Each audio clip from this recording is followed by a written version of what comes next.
Mic test. Handa na po ba tayong lahat?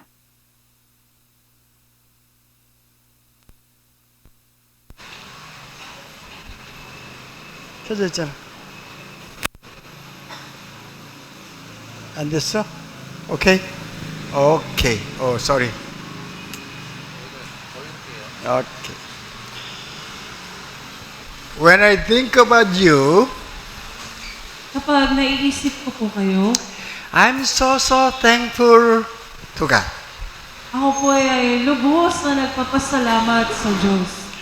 Also, when I think about the church, At kapag iniisip ko rin po yung itong sambahayan natin, I'm also very thankful to you. at lubos din po ako nagpapasalamat sa inyo. You are really special and awesome. Kayo pong lahat ay tunay na kamangha-mangha at espesyal. Even though you don't know, you are so awesome, yet nobody can deny you are awesome. Kahit hindi po natin nalalaman o lubos na nauunawaan na tayo po ay awesome, pero tayo po talaga ay mga awesome. Why? Because God brought you here. Bakit po? Sapagkat dinala po kayo ng Diyos dito. Not only you become a child of God, Hindi lamang po ang maging anak ng Diyos, you are equipped with the knowing perfect will of God. ngunit tayo pong lahat ay sinanay para malaman po natin kung ano yung kalooban ng Diyos. That's why we know what is salvation now. Kaya naman nalaman na po natin kung ano ang kaligtasan. When I try to hear the other pastor's message about salvation, still it was not so clear to me. Kapag nakakarinig po ako ng mga mensahe tungkol po sa kaligtasan, hindi po ito masyado pang malinaw para po sa akin. Especially knowing and fulfill the will of God, it biggest topic for the Bible. Lalong-lalo na po yung makilalanin ng Diyos at maunawaang mabuti yung pagtupad sa kanyang kalooban. Maybe some of you knew how many weeks, times we thought about salvation as BGBD. At karamihan po siguro sa atin ay matatandaan kung halos ilang linggo o session po nating pinag-usapan ang tungkol sa kaligtasan na ito po ay BGBD. What I think, almost 2 years we thought about BGBD. Ang iniisip ko po, halos 2 taon po natin pinag-usapan yung BGBD. That's why salvation is huge and very big topic. Kaya naman po ang kaligtasan ay napakalaking topic po. That's why we come to the specific areas of salvation we thought about and we studied. Kaya naman ang ating pong binigyan diin lamang ay yung pinakamahalagang bagay tungkol po sa kaligtasan. That's why I give thanks to my Father, to our God, because He gave us His messages for you and I. Kaya naman lubos po ako nagpapasalamat ng malaki sa ating Ama na nasa langit upang binigyan niya po tayo ng ganitong mensahe. That's why I told you, you are so awesome because what God did for you for His glory. At sinasabi ko nga pong muli sa inyo na kayo ay mga awesome at kung ano po yung ginawa ng Diyos sa inyo, yun po yun. Amen.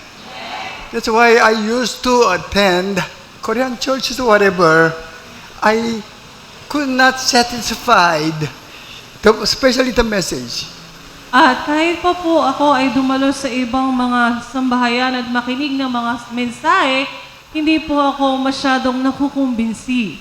Anyway, we have very few days, almost 10 days for 2025. At ilang araw na nga lang po ang nalalabi para sa taong 2025. Also, I am so excited to deliver the message for you awesome children of God.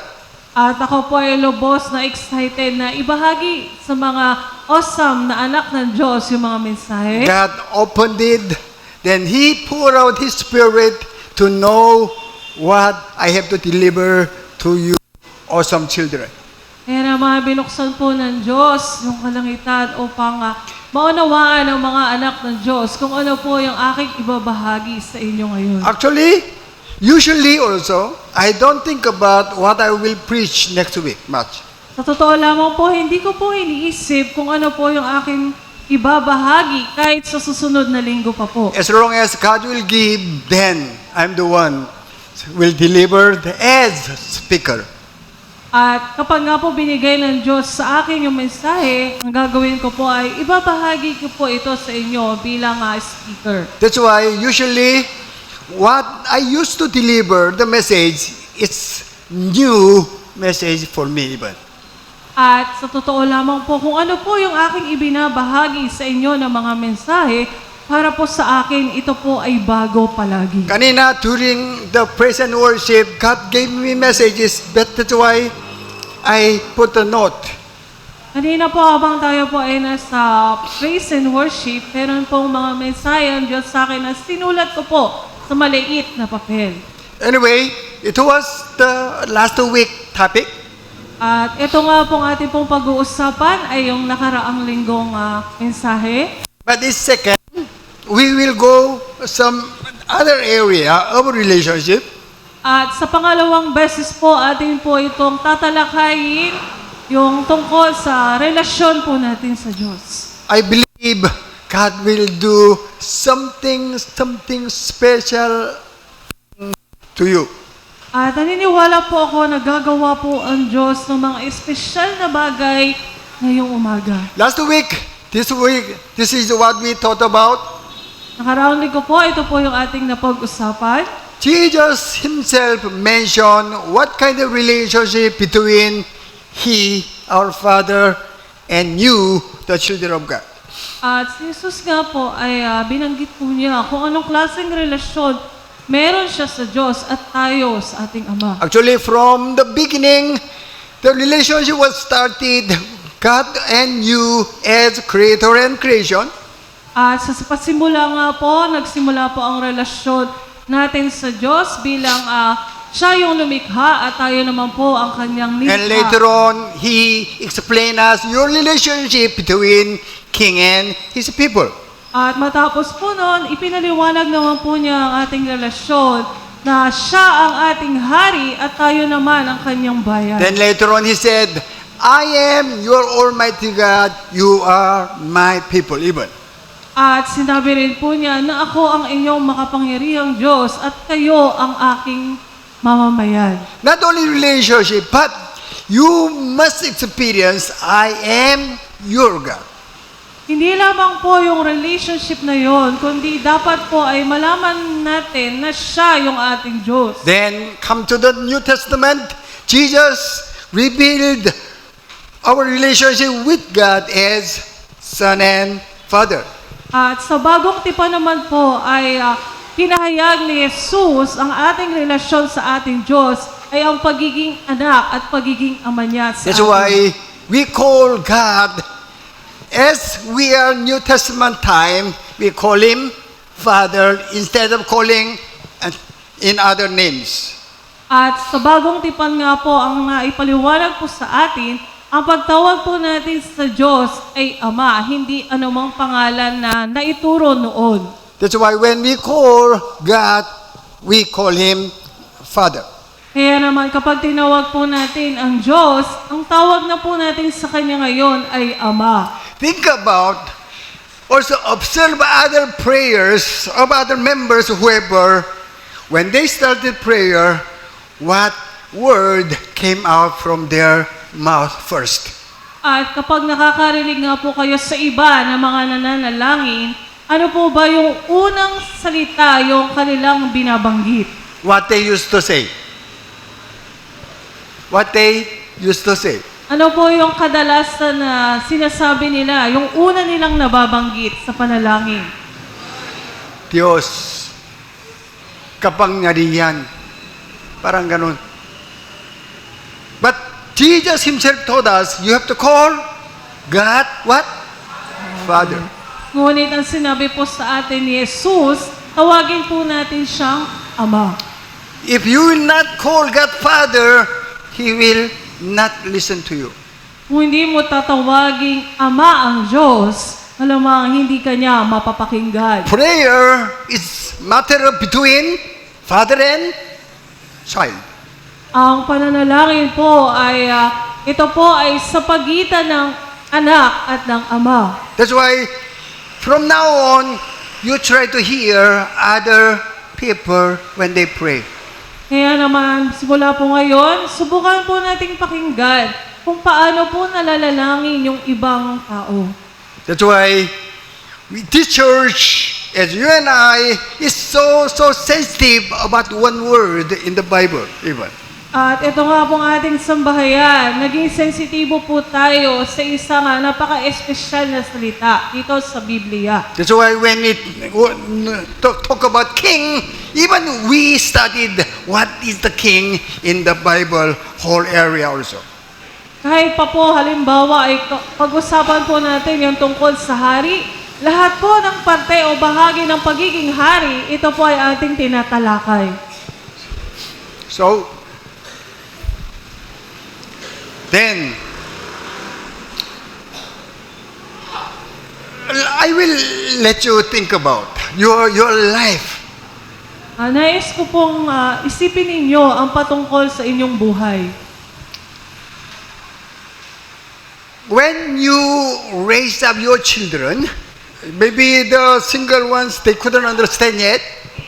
Noong pinapalaki po ninyo ang inyong mga anak, yung mga single po, hindi po ninyo siguro itong lubos na maunawaan. Yes, as long as you give birth to your child, At kapag nga po ikaw ay nakapanganak na sa iyong sanggol, yeah, physically, baby will know who is mother.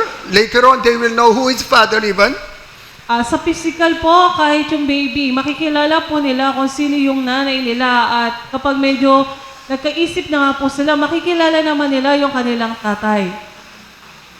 Then, when you observe their attitude, they are very selfish. They are also very passive. At kung uobserbahan nga po ninyo sila, sila po ay napaka-selfish. They will think about their own. Also, they don't want to do anything for the others, but they are thinking they want everything for themselves. Ang tanging iniisip lamang po ng isang sanggol ay ang patungkol lamang sa kanyang sarili. Wala po siyang iniisip na patungkol para sa iba. Today, as we saw, subtitle is Relationship 2. At ngayon nga po, yung subtitle po natin ay tungkol sa relationship. Because we didn't think about one other relationship in the Bible. Sapagkat hindi pa po natin naiisip kung ano po ba yung isa pang relasyon para sa iba. This is what we'll talk about today. At yun po yung ating pag-uusapan ngayong umaga. All of a sudden, Genesis chapter 2, end of Genesis chapter 2, God talks about marriage. Sa Genesis chapter 2 nga po, hanggang sa kaduluduluhan ng Genesis chapter 2, ay binanggit po ng Diyos ang tungkol sa pagpapakasal. Yes, it's all of a sudden God talks about marriage. Opo, bigla na lamang po na binanggit ng Diyos ang tungkol sa pakikipag-isa. Then, the end book, the last book of Bible, the Revelation, also talks about the marriage. At sa pahayag naman po, lalo na doon sa dulo po ng pahayag, binanggit din po doon ang tungkol sa pagpapakasal. Why God started relationship marriage, then why God closed the Bible with marriage even? Bakit po kaya sinimula ng Diyos ang Biblia sa pakikipag-isang dibdib at ganoon din naman po sa dulo, yung wakas, ay ganoon din naman po ang pakikipag-isa.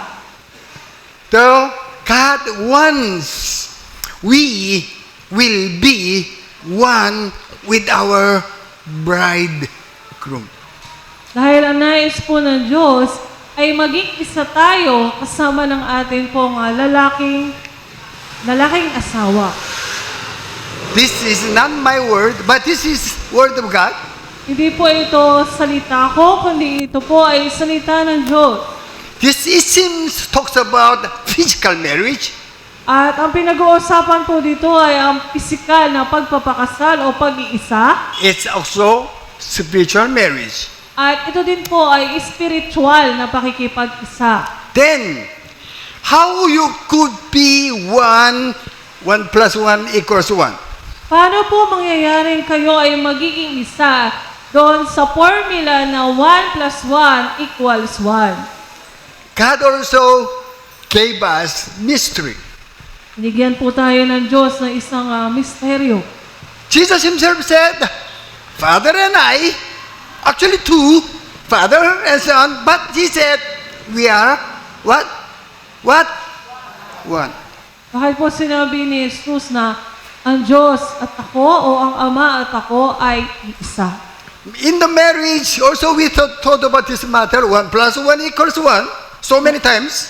Ganon din naman po sa pagpapakasal o pagiging isa, ito po yung ating tinalakay na 1 plus 1 equals 1. That's why Jesus said, Father and me is two. No, he said, Father and I is one. Hindi po niya sinabi na ako at ang Ama ay dalawa, kundi ang sinabi po niya na ako at ang Ama ay isa. Revelation even said, the bride is ready to be one. At sinabi nga po sa pahayag sa Revelation na ang ikakasal ay magiging isa. This is mystery, but also we have to understand it. Ito po, mo ay natatagong mensahe, ngunit kailangan po natin itong maunawaan. 1 plus 1 equals? Sino sabi? Ito, 1 plus 1 equals 1. Ito po, isa, idagdag mo yung isa ay magiging isa. Why I put two colors, red and black? Bakit ko po nilagyan ng dalawang kulay na pula at itim? One is God, red is God, black is we. Yung pula po ay ang Diyos at ang itim na kulay po ay sumisimbolo sa atin. We will not talk about this matter much today. Di po natin masyadong pag-uusapan yung patungkol po dito. 1 plus 1 equals 2, 1. The other one must be nothing or zero. At yung 1 plus 1, yung equals 1 po na sagot na 1, ito po ay dapat na 0. That's what we call empty. Ang tawag po natin dyan ay empty. Anyway, I might joke to you first. Yun po ay joke lamang po. The Korean pastor attended our service. Isa pong Koreano na pastor ang umattend po sa isang Well, service. usually, the mission team came. At mayroon pong isang grupo ng mga nagmi-mission ang dumating. Okay, after the service, we came into the DT room. At pagkatapos po ng service, pumasok po kami sa DT room. He said, Pastor, your preaching, it seems the lessons of seminary. At isa po yung nagsalita na, Pastor, yung tinuturo mo parang pang seminaryo na. Actually, in seminary, we don't tackle this matter. Sa totoo lamang po, sa loob ng seminaryo, hindi po namin pinapag-usapan itong mga bagay na ito. So basic matters. Ang napag-usapan po namin ay yung mga basic o yung mga pangunahin lamang. Then he told me, your preaching is just like lessons of teaching of seminary. At sinabi nga po niya na yung tinuturo mo, parang ito ay pagtuturo na sa loob ng seminaryo. I told him, I smiled at him, then I told him, well, our congregation understood it. At ang sagot ko lamang po sa kanila na ang aming kongregasyon ay nauunawaan ito. Amen. That's why I have hard time to preach in another church. Kaya naman nagkakaroon po ako ng medyo paghihirap na magturo sa ibang sambahayan. I don't know what point what topic I have to start. Di ko po alam kung ano po yung pinaka-punto o kung saan po ako magsisimula. Anyway, when we grow, we will deny ourselves. At kapag nga po tayo ay lumago na or lumaki, nag-mature, atin na pong ididina yung ating sarili. Then, we will be zero. We call it empty. At tayo nga po ay magiging zero na o empty or wala na. What I want to say, when you become empty, cannot be usually. Ang nais ko pong sabihin ay kung ikaw po ay empty na, hindi na po usual yung mga ginagawa po natin. What is the meaning of empty? Ano po yung meaning ng empty? Make, unreal.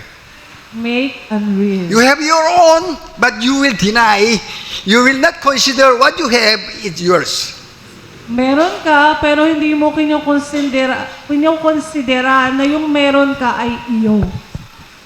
Yes. Anyway, let me continue. Tutuloy ko lamang po. This is the one who become empty. Ito po yung naging empty. Find out the most high value. Siya na nakahanap ng may pinakamataas na halaga. Okay? I want to say, the one who find out most high value, the one who got the baptism of Father. At masasabi ko po na siya na nakahanap ng may pinakamataas na halaga, siya po yung nakaranas sa Diyos na pagiging Ama. When we say, I got the baptism of Father, yet we must prove it. At kapag po may nagsabi na, o sinabi mo na ikaw ay nabautismohan ng Ama, kailangan po natin ng patunay. Sold everything to buy that property which the treasure was hidden. Binenta po lahat ng meron siya para lamang po bilhin yung bukid na naglalaman ng may kayamanan. Sold meaning you deny yourself. Ibig sabihin po ng pagbebenta ay dinidinay mo ang iyong sarili o kinakalimutan mo yung sarili mo. Whatever He will tell us to do, we will automatically, naturally say yes only. At kapag nga po tayo ay inutusan ng Diyos, wala po tayong ibang gagawin. Automatic po, sasabihin po natin ay yes. The one who met the Father as their personal God, then they will not consider anything is theirs. At siya po na nakakilala sa Ama na yun din ay kanyang Diyos, wala na po siyang ikukonsidera na sa kanyang sarili. Also, I must say that is the biggest blessing. At masasabi ko po na yan po ang pinakamalaking pagpapala. God will trust you, and whatever God has will endorse to you. Pagtitiwalaan ka ng Diyos at kung ano man po yung meron ng Diyos, lahat ng yon ay Kanya pong ibibigay sa'yo. Amen. That's what we call also when we know heart of Father. Yun din po yung tinatawag na kapag naunawaan po natin ang puso ng Ama. Acts chapter 13:22, God explains heart of David. At sa Gawa 13:22, bahagi po ng Diyos yung puso ni David. God said, I find out one man, the one after my own heart. Sabi po ng Diyos sa Gawa na nakita ko yung isang nilalang na halos kaparehas ng puso ko. Meaning, whatever I will ask you to do, you will do that. Na ibig sabihin po nun, kung ano yung hingin ko sa Kanya na gawin niya, gagawin niya yun. No question, nothing, but only say yes with the joy. Wala siyang sasabihin na kahit na ano at wala din naman siyang tatanungin ng kung bakit, kundi susunod lamang siya. Now you can understand how Abraham followed or submit to the order of God to kill his only son Isaac. Kaya naman ngayon po siguro naunawaan na ninyo kung paanong si Abraham ay sumunod sa Diyos para patayin yung kanya nag-iisang anak na si Isaac. He trusted God, Nagtiwala po siya sa Diyos. no question at all. Wala pong anumang katanungan. Then whatever God asked him to do, even his only son Isaac, he tried to kill him. At wala po siyang kahit na anumang question, kaya naman pinatay niya rin po yung kanya nag-iisang anak. Do you have that trust? Kayo po ba ay may ganoong pagtitiwala sa Diyos? If you don't have it yet, meaning you don't have the biggest, the best blessing for you. Kung wala po kayo nung pagtitiwala sa Diyos, ibig sabihin po nun, wala pa po sa atin yung malaking pagpapala ng Diyos. Other word, the order of God is a bigger blessing than his own Isaac son in blood. At yun nga pong isa sa pinakamalaking pagpapala na masasabi po natin ay katulad po ni Isaac na isa sa kanyang dugo. We reflect. Our lives reflects what kind of relationship you and I got. At ang buhay nga po natin ang magpapakilala kung anong klaseng relasyon meron po tayo sa Diyos. Yes, Abraham reflects his life as God is his God. At sa Abraham nga po, pinakilala po niya yung kanyang buhay na ang kanyang Diyos po ay yung nasa langit. As I told you, it will not come to you usually or naturally. At katulad nga po ng sinabi ko, hindi po ito basta-basta dumadating sa buhay ng isang tao. After you experience of God, then you trust God 100%, then you will deny yourself, then you could submit to God 100%. At matapos mo nga pong maranasan ng Diyos at kayo nga po ay i-deny ninyo ang inyong mga sarili at inyo pong susunod sa Kanya ng kusa. This is not passive anymore. Hindi na po ito tungkol sa nakaraan pa. Not only say thank you. Hindi lamang po pagsasabi ng pasasalamat. He is thinking about how I can make God or Father happy. Ito po ay patungkol na kung paano po natin ibabalik o mapapasaya ang ating Ama. Are you set your life for Him alone? Atin po bang siniset yung ating buhay para lamang po sa Diyos? Even your life, they didn't consider their own life. Kahit pa po yung sariling buhay natin, sila hindi po nila kinukonsidera na yan ay buhay nila o kanila. Whatever will happen to me, whatever, I don't mind, but only I focus onto Him. At kahit ano pa ang mangyari sa aking buhay, ang gagawin ko lamang ay magpo-focus lamang ako sa Diyos. Very simple-minded. Ganun po kasimple yung kanilang kaisipan. No struggling at all. Wala po silang pagdadalawang isip o All the kabag-bagan. time, try to listen what He will give me to do. Lagi lamang po silang nakikinig kung ano po ang ibibigay na utos ng Diyos. Then God said, you are after my own heart. Sasabihin nga po ng Diyos na ikaw ay lagi na lamang nagnanais na sundin kung ano yung aking nais. Meaning of after my own heart, meaning Ibig sabihin po nun, your heart, my heart, same. na yung puso mo at ang puso ng Ama ay iisa. That's why it's two, but when you come closer, it seems one. Same. Kung titingnan po natin, dalawang puso, pero kung ito po ay pagtatapatin natin, iisa lamang po sila. This is what happened to Jesus. Ganun po ang nangyari sa Panginoong Jesus. Jesus was God. Jesus po ay Diyos. Yes, He can do whatever He wants to do. Kaya po niyang gawin anumang bagay na maibigan niya. But when Jesus took flesh as you and I, then He made the perfect example how we have to live. Ngunit nung si Jesus po ay nagkatawang tao na, siya po ay nagbigay ng isang perfect na example para po gayahin natin sa pamumuhay. That's why what He said, as we know, and not as I will, but you will be done.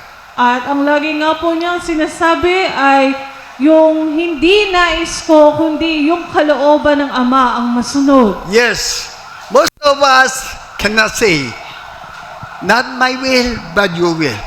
At karamihan po sa atin, hindi po natin masabi na hindi yung gusto ko, kundi yung gusto mo. But don't bother yourself much. At nababagabag nga po tayo ng sobra. Even don't judge yourself much. At wag po nating husgahan yung ating sarili. Someday how you will be like Jesus. At balang araw po, darating yung panahon na magiging katulad ka ni Jesus. Amen. You are growing now. At ikaw nga po ay lumalago. Some take it. Yung iba po, nag-quit na But o still umalis na. you are here as remain in Him. At kayo po ay nananatili pa rin dito. Ibig sabihin po nun, nagre-remain sa Diyos. Right? Then you will know His heart. At malalaman mo kung ano yung puso ng Diyos. Then you will be satisfied one word, Father. At ikaw nga ay mas satisfied sa isang salita na tinatawag nating Ama. Other word, you will sold, you will sell whatever you have, then you will buy hidden treasure. At darating po yung panahon na ibebenta mo lahat ng meron ka at susunod ka sa Diyos. December usually celebrate what? Other church? Christmas. Ang buwan po ng Disyembre, kadalasan, ang ating pong pinagdiriwang ay tinatawag na Christmas. Pero madalas po sa ibang church, hindi po sa church natin. In the Philippines, the month of birth will start, then they turn the carol songs. At kapag nga po tumungtong na yung month ng birth, pinapatugtog na po nila yung mga pang-Christmas na kanta. This church, we don't celebrate Christmas. Opo, ito pong sambahayan po natin, hindi po natin pinagdiriwang yung tinatawag na Christmas. But we don't Pasko. deny Jesus was born. We don't deny Jesus was born. At hindi naman po natin dinideny na si Jesus po ay naipanganak. Even we the focus on to rather the celebration of Jesus' birth, then how we could fulfill the will of God. At hindi po tayo nakapokus sa pagdiriwang ng kapanganakan ni Jesus, ngunit ang ating pong binibigyang pansin na mas malaki ay kung paano po natin tutuparin yung kanyang kalooban. As Jesus said, not my will but your will. At katulad po sinabi ni Jesus na hindi yung nais ko, kundi yung nais mo, Ama. Someday, you and I will be like Jesus. At balang araw po, isang araw tayo po ay magiging katulad ni Jesus. So, Jesus was mentioned in the Bible as He will be given from God. At sa Biblia po, binanggit po si Jesus na siya po ay ipagkakaloob po sa atin ng Diyos. Sandali. Why this one first? Sorry, I didn't talk about this matter. Anyway, I will go other word, okay? Jesus was mentioned in the Bible, Jesus po ay binanggit sa Biblia. okay? Then we studied so many weeks for a child is born, a son is given. At ito po yung ating pong binigyan ng pansin na ang anak ay na ang bata ay pinanganak at ang anak ay ibinigay po sa atin. The child is physical. Ang child po o anak o pagiging anak ay physical. We call it what? Image. No. Man. Ang tawag po natin dyan sa pisikal ay yung tao. Then, the son, no, sorry. Child of man is humus. Ang Child is born is humus, sorry. Okay po, ang child is born, ay ibig sabihin po niya, yan po yung tinatawag na humus. Then, the son of given is man. At son is given, ay ibig sabihin po niyan ay yung man. Most of us, you scratch your head. Anyway, I will not talk about today.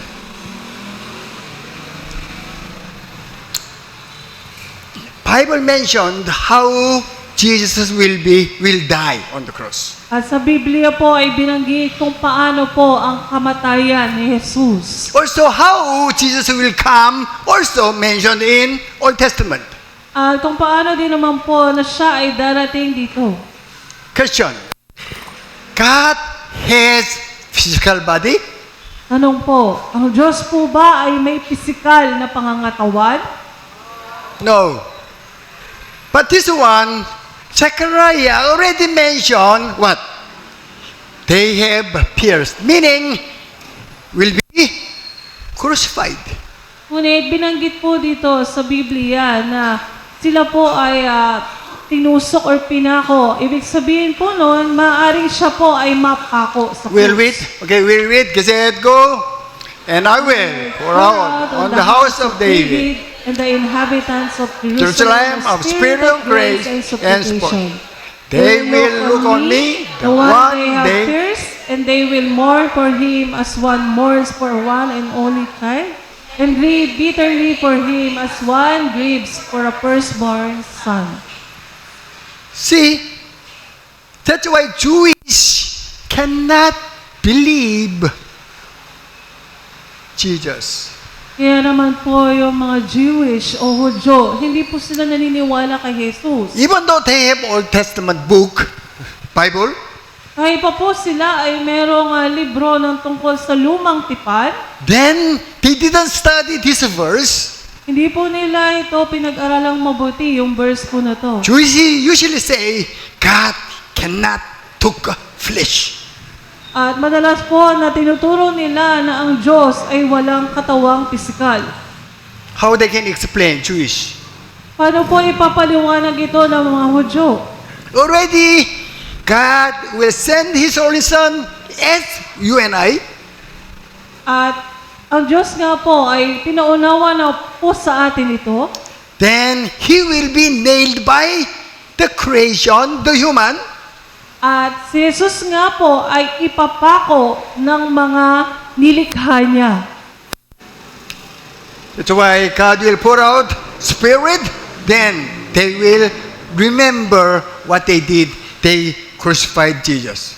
At ibubuhos nga po ng Diyos ang kanyang banal na Espiritu upang maalala po nila kung ano yung ginawa nila kay Jesus. And how Jesus will come also mentioned in the Bible. At kung paano po darating si Jesus ay binanggit din po sa Biblia. Okay? Other one. Okay? We'll read. Kasi go.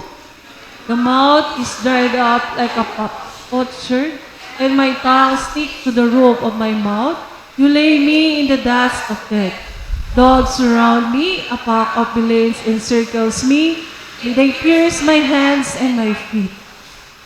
Imagine all the Testament already mentioned how Jesus will die on the cross. At sa Lumang Testamento nga po ay sinabi na o binanggit na kung paano pong si Jesus ay mamamatay.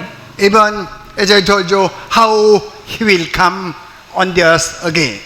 At kung paano rin naman po siya babalik dito sa sanlibutan. Yes, that's what Jesus did. According to the Bible, just follow the Bible. At ayon po ito sa Biblia, ibig sabihin po nun, ito po yung dapat na sundin. Already God explained to His own people Israel. At ito po ay pinaliwanag na sa kanyang bayang Israel. Then Jesus came on the earth. Si Jesus po ay naparito sa sanlibutan. He made you and I as His Son. At ginawa po niya tayo o binigyan tayo ng karapatan na maging anak ng Diyos. Then He sent His Holy Spirit to us. Then we call God Father. At ibinigay niya nga po sa atin yung kanyang banal na Espiritu na sa gayon ay makatawag po tayo sa Diyos na ating Ama. Then we must experience God is our own Father. At dapat po nating maranasan na ang Diyos po ay ang ating Ama. That's why Jesus said, "Your God, my God, your Father, and my Father." Kaya naman sinasabi po sa atin na ang iyong Diyos ay ang iyong Ama at ang aking Diyos ay ang aking Ama. Yes, we know Jesus will come again. At alam po natin na si Jesus po ay darating na muli. Not only celebrate Jesus was born, Hindi po yung topic lang po na si Jesus ay ipinanganak. even most of Christians, they don't know the meaning of why Jesus was born.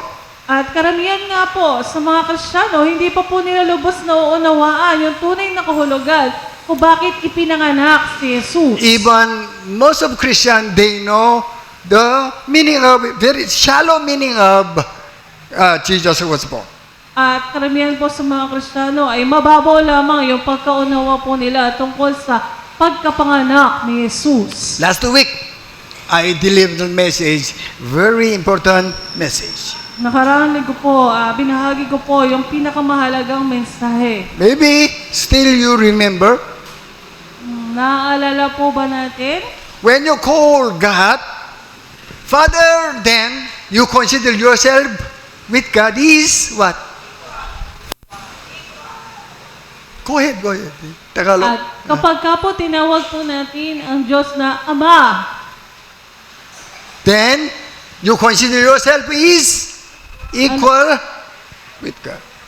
ang ating pong tingin sa ating mga sarili ay pantay po tayo sa ating Ama. You try to think about how many Christians they consider they are equal with God. At isipin po natin, ilan po kayong mga Kristiyano ang iniisip nila na sila ay kapantay ng Diyos. That's why world still in the darkness. Kaya naman po ang mundong ito nananatili pa rin po sa kadiliman. When you consider your identity equal with God, then your life will be upside down. At kapag nga po ang sarili mo, ang buhay mo ay ipinantay mo sa Diyos, ang buhay mo ay magbabago or mag-iiba. Amen. You will consider yourself so honorable. Ikukonsidera mo yung iyong sarili na ikaw ay honorable. Even you consider yourself so powerful as Almighty God. At ganoon din naman na ikaw ay makapangyarihan na katulad ng sa Diyos. Also you consider His image your value.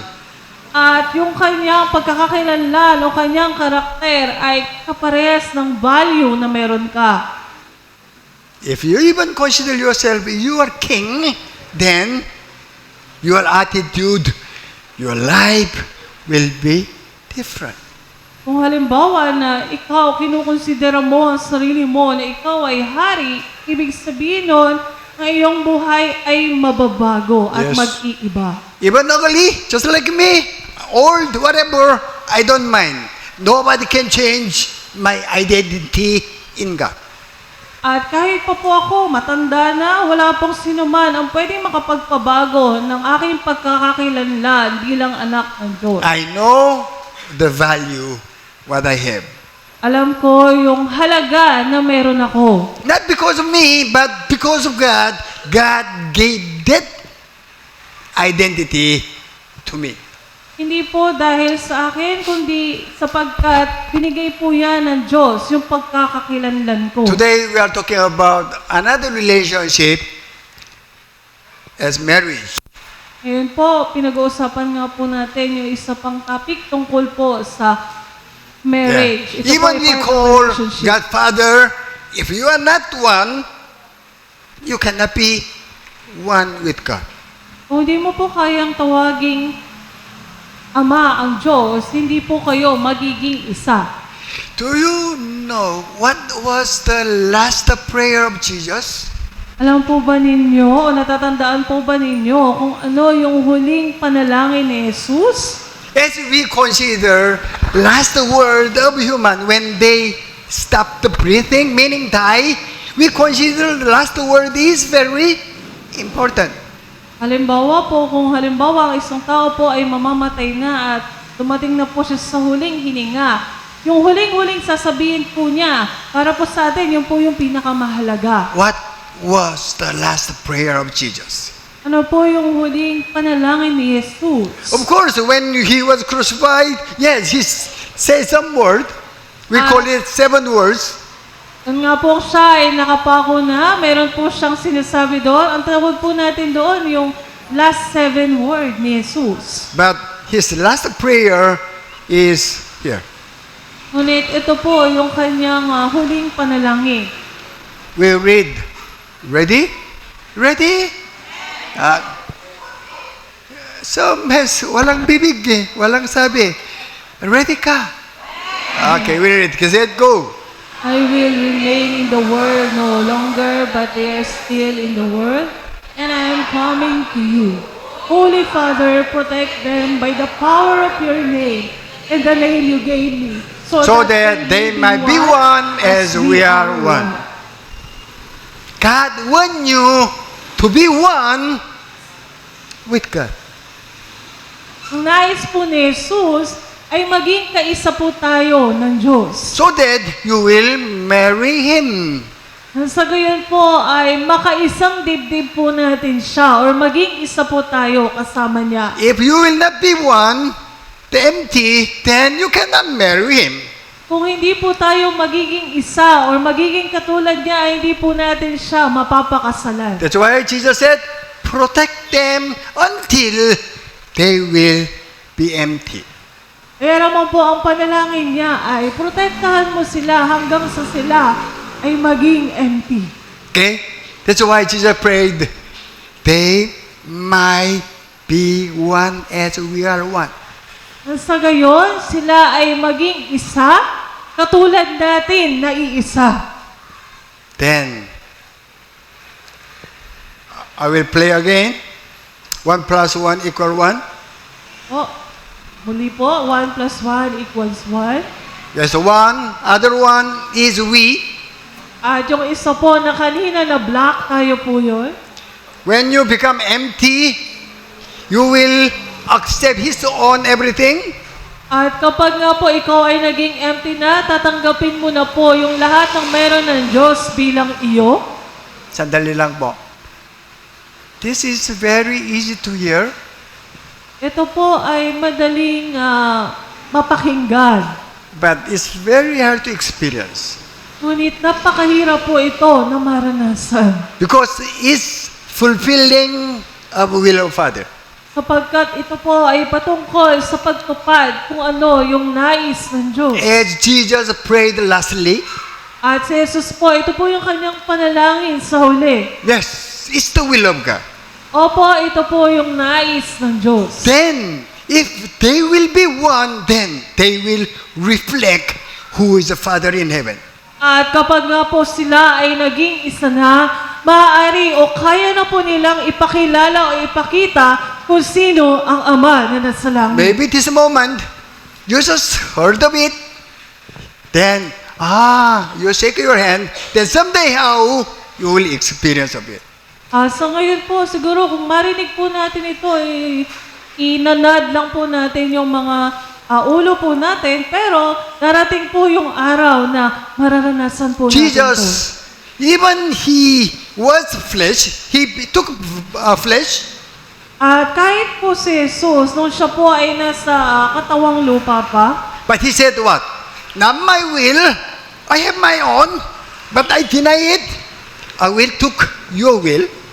ang sinasabi rin po niya nung panahon na yon na siya po ay nasa katawang lupa, hindi yung gusto ko, kundi yung gusto mo. Kukunin ko yung nais mo at yon yung aking ipapamuhay. Yes, Jesus has had of flesh, Kahit po si Jesus ay merong pisikal na katawan, then He did what God He is, Ang ginawa po niya ay kung ano yung nais ng Diyos. His image and likeness, God's image and likeness, Jesus is the one reflect to us. Yung karakter na meron ng Diyos, yun po yung ipinakita ni Jesus sa atin. That's why Jesus said, whatever you see me, you saw God. Kaya naman sinabi po niya, kung nakita mo ako, ibig sabihin nakita mo na ang Ama. Now, God bless us to know the Word of God more clear. Ngayon po, mas lalo po tayong pinagpala ng Diyos na mas maunawaan po natin ng malinaw yung tungkol sa kanyang mga salita. Amen. That's why I'm so thankful to God. Kaya naman, lubos po ako nagpapasalamat sa Diyos. Yes. You are the special among the specials. Kayo po yung espesyal sa lahat ng mga espesyal. That's why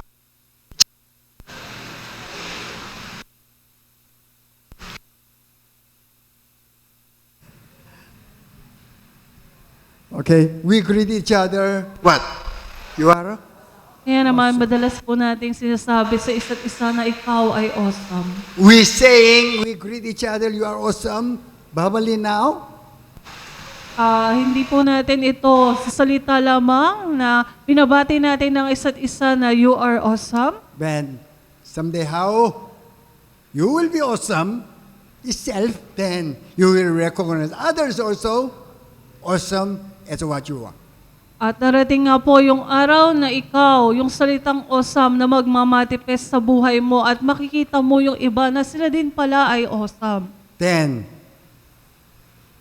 you will say thank you because you are sure receive the best gift of God for you. At palang araw, pasasalamatan po natin ang Diyos sapagkat nalaman mo na tinanggap mo yung best gift na meron mula sa Kanya. Amen. Even though we don't greet each other Merry Christmas, but still we are specials, we are awesomes. At kahit pa po hindi natin patiin ang isa't isa ng maligayang Pasko, lahat po tayo ay awesome na nilikha ng Diyos. Amen. Let us all stand, please. Tayo pong lahat ay tumayo. Hallelujah.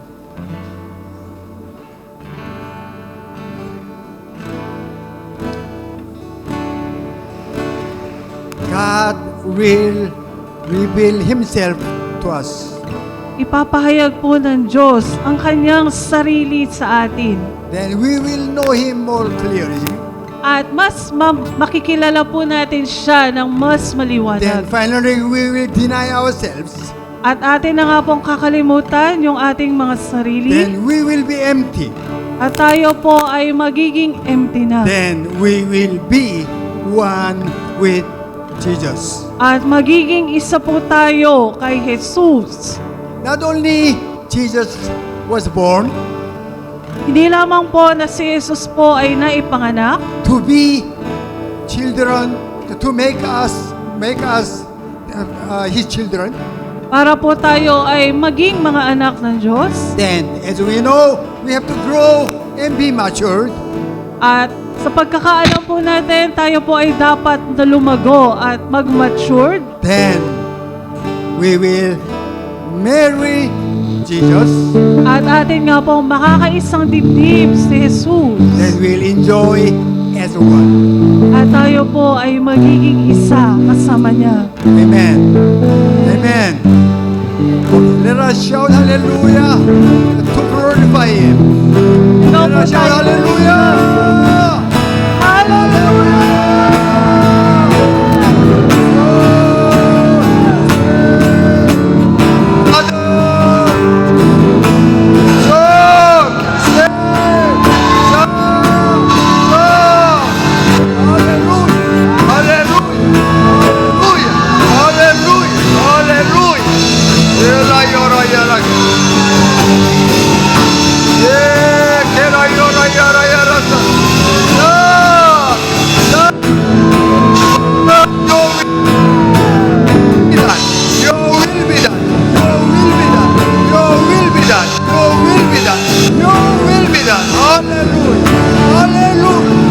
Hallelujah!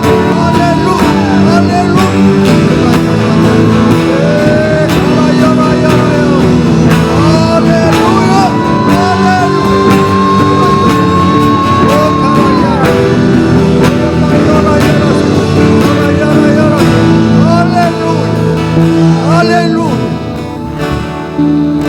Father, we thank you. What you have done through Jesus Christ. Father, thank you. For let us know what is your will. Also, Father, thank you. What you bless us to know how to fulfill you. Hallelujah. Father, thank you for your word. Thank you for your love and your grace. Even your faithfulness. Hallelujah. Thank you, Father, for your presence upon your people in this place this morning. Father, we love you.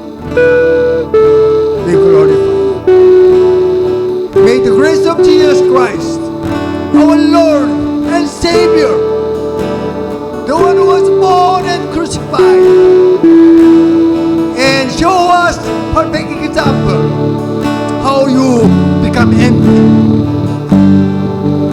The love of Father, still you love us. Nobody can separate us from your love. We are secure in your love. Hallelujah. The fellowship of Holy Spirit all the time remind us we are children of God. Also, someday how we will be one to fulfill His will. Be with you from now on ever to ever. That's why all children of God will agree and say, Amen and Amen and Amen. Hallelujah. Hallelujah. Oh, Father, we thank you. Oh, Father, we thank you. You might be seated for the announcement.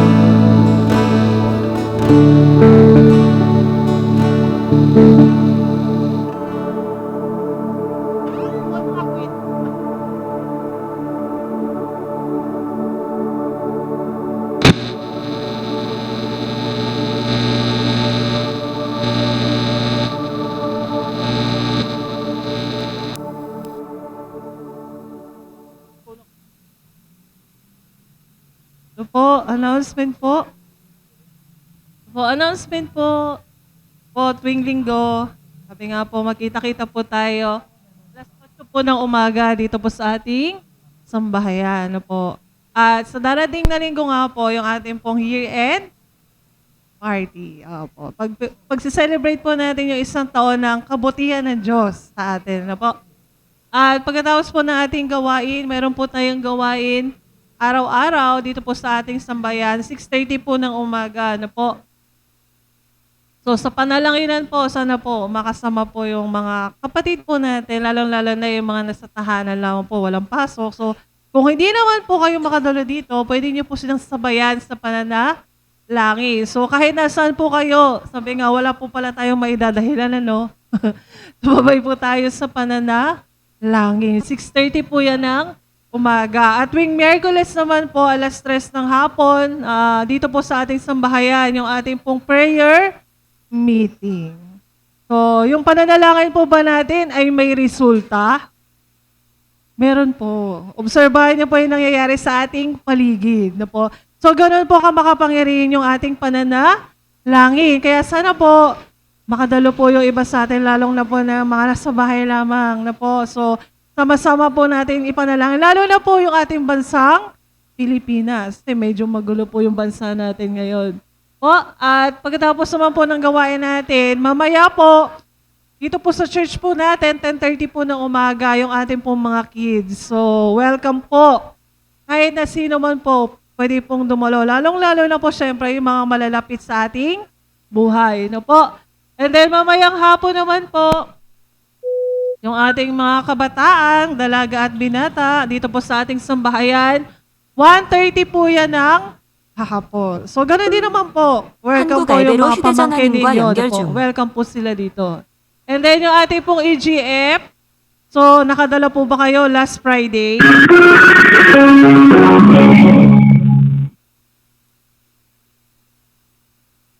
So, nakadala po ba tayo? Sana po nakadala po kayo. Ano po? So, Yun po yung huli nating EGF, last Friday. So baka may pumunta pa po sa last Friday, wala na po. Tapos na po, nung last Friday, in-adjust po natin. Ano po? And then, thank you po sa nagdadala ng isang dakot na bigas. Ano po? At malaking tulong po yan para sa ating mga minamahal na kapatid. So, meron pong pinapa-announce. So, yung mga, syempre po, di ba? Next week po ay ating year-end party. Na po. So, yung mga, sabi nga po, hindi po ng Diyos na magdala. So, yan po ay tinatanggap ng ating sambahayan. No po. Ano po ba? May request po ba? So, wala naman po. Yung mga willing lang naman po. At pwede rin naman po kayo magsabi ngayon kung ano po yung gusto ninyong dalhin. Ano po? So, yun lamang po. Wala na po siguro. Siyempre, yung gusto pong magpasalamat, pwede rin po kayong mag-offer. Siyempre, wala pong limit yan. So, yun lamang po. Makita-kita po tayo sa linggo dito po sa ating sambahayan. God bless us all po. Salamat po.